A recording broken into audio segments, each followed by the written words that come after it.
and Iran does want to talk, and we'll talk. Rais wa Marekani Donald Trump amesema kuwa Irani inaonyesha nia ya kufanya mazungumzo na Marekani, hatua inayotafsiriwa kama dalili ya kupungua kwa mvutano uliokuwepo kati ya mataifa hayo mawili katika siku za hivi karibuni. Akizungumza Alhamis pembezoni mwa mkutano wa jukwaa la uchumi duniani uliofanyika Davos, Uswizi, Trump alisema, Irani inataka kuzungumza na tutazungumza. Kauli hiyo imekuja baada ya kipindi cha vitisho na kauli kali kati ya Washington na Tehran. Hata hivyo, siku moja kabla ya kauli hiyo, Trump alitoa onyo kali akisema Irani haipaswi kuanzisha upya mpango wake wa nyuklia. Alieleza kuwa hatua hiyo inaweza kulazimisha Marekani kuchukua hatua za kijeshi. Wiki iliyopita, rais huyo wa Marekani alisema yuko tayari kuanzisha operesheni za kijeshi endapo serikali ya Iran ingetumia nguvu ya kuua dhidi ya waandamanaji. Maandamano hayo yalizuka mwishoni mwa mwezi uliopita kufuatia kuzorota kwa hali ya uchumi na kushuka kwa thamani ya sarafu ya rayo hadi kiwango cha chini kabisa kuwahi kutokea nchini Iran. Baadaye Trump alipunguza ukali wa kauli zake kwa kudai kuwa Irani ilisimamisha mauaji ya waandamanaji baada ya onyo alilotoa, akisisitiza kuwa shinikizo la kimataifa linaweza kuleta mabadiliko bila matumizi ya nguvu.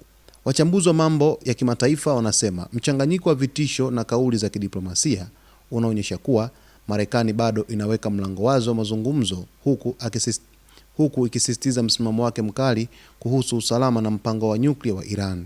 Hatua yoyote ya mazungumzo kati ya Marekani na Iran inatarajiwa kufuatiliwa kwa karibu na jumuiya ya kimataifa kutokana na athari zake kiusalama, kiuchumi na kisiasa duniani.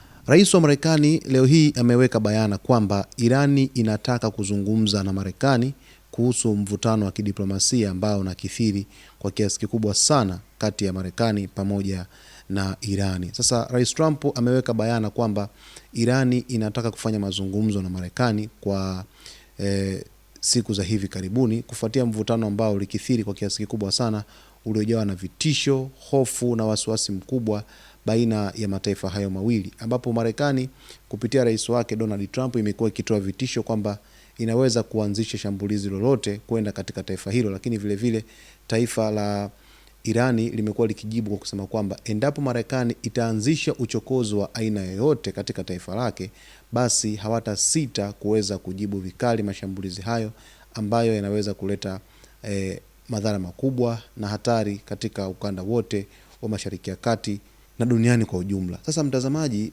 unaweza ukapata picha na kuona ni kwa jinsi gani rais wa Marekani Donald Trump kama vile amepunguza makali yake ya vitisho dhidi ya taifa la Iran, ambapo hapo awali alikuwa akitishia kwa kusema kwamba muda wote anaweza akaanzisha shambulizi la kijeshi kwenda katika taifa hilo, lakini hivi sasa amani imeweza kurejea katika ukanda huo wa Mashariki ya Kati kiujumla, japo mvutano upo kwa mbali lakini sio kama ilivyokuwa hapo awali. Basi kwa taarifa zaidi usiache kujiunga nasi wakati wote kwa kusubscribe channel yetu, kulike, kucomment pamoja na kushare.